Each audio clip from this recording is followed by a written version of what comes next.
You're watching Faircourt Editorial. Perfect. Okay, so Tony, tell me a little bit about it. Your first celebrity interview. Wow. My first celebrity interview was when I was a kid. I was it was really kind of weird. I worked for my junior high school paper, and I got the bright idea. I was in Los Angeles area. I grew up in West Covina. I got the bright idea of calling Rod Serling on the phone, and at that point you could, because everybody's names were listed. So when I discovered that there was an information lady that could give me that number, I called Rod Serling. His wife Carol answered the phone, and I kind of stumbled through introducing myself. And Carol said, "Yeah, come on up. Rod will be home all week. We'll pick a date. Blah blah blah." And that was my first celebrity interview. Was Rod Serling. I became friends with Rod for years after that. And tell us what Rod was known for at the time, and then sure. How did the interview go? Well, Rod Serling, I'm talking to a younger generation. Rod Serling created a TV series called The Twilight Zone. He was famous for the anthology series, and actually created the basis of the anthology series that we've seen today in Sci-Fi Network has things like Warehouse 13, and where they have different stories every week and done by different actors. And at that time, it was in the 1950s, 1960s. Television was still kind of in its infancy, and all the famous people who would be famous after kind of came through and did television plays like The Twilight Zone. In fact, Robert Redford starred in a Twilight Zone episode. There was a lot of people that came out of these little acting schools in Los Angeles and in New York and cut their teeth on things like that, as well as soap operas and just anybody that had a script, people would go. And how was that interview when you walked in the room and sat down with him? I was nervous as hell. I remember walking in. I had my little books with me, and I'd seen Rod every week on television on The Twilight Zone, and then he had started a new series called The Night Gallery for NBC. And I couldn't speak for the first couple of seconds, and we sat down, and he made me feel at ease.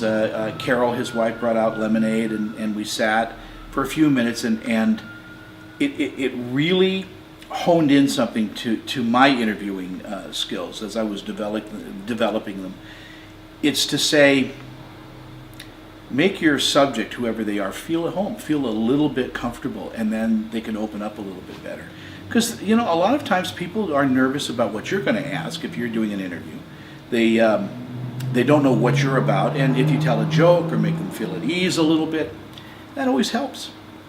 Always helps. So So he sat and talked to me a little bit, and we talked about his family a little bit. His brother Robert Serling wrote a very famous book called The President's Plane is Missing. So they're a very literate family, a very articulate and well-read family. And his emphasis was always on story, story, story. You can get away with cheap sets. You can get away with bad lighting. You can get away with just about anything. But if you have a good, solid story, it will last forever. And that's true. And great writers came out of The Twilight Zone. Richard Matheson, whose story on The Twilight Zone was something called Steel, became a big motion picture this year called Real Steel with Hugh Jackman. I mean, that's how long these stories have been around. And that's why I love that show so much, and kind of started me on my road to geekdom too. Was learning about how the development of television was and what was missing, and how Rod Serling found a hole in that and gave a lot of people jobs. Now, Tony, when you walked out of that interview, what did you decide that day?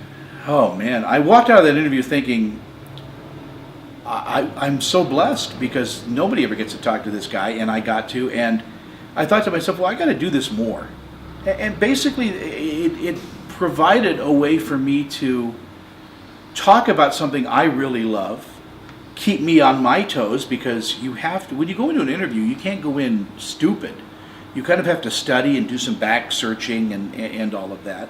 So it also taught me not to go in unprepared. Always have a purpose for your interview, where you're going to go with it, what are you going to do with it.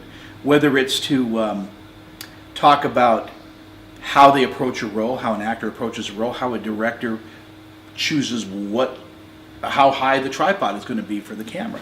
Those are questions that I think there are a lot of people that want to ask. And Serling at that interview, boy, this is really great that you brought this up, because Serling, I remember this very clearly. He said, everybody needs to tap into, there's an 8-year-old child in everybody. And everybody needs to tap into that. And if you can ask questions that an 8-year-old would ask, you have a great interview. And when I think about that, I look at David Letterman's interview style.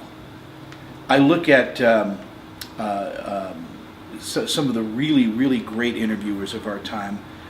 British interviewer, boy, his name escapes me right now, Parkinson. They all come into it, rather than being angry news guys or upset or trying to uncover the truth, they come into it like kids. I want to learn this. I want to find this out with you. And I think that puts everybody at ease, because everybody's got an 8-year-old child in them that they want to kind of come out and play, and we're told, well, be an adult, do this. But I think if you can add a little silliness to what you do, I think it puts everybody at ease.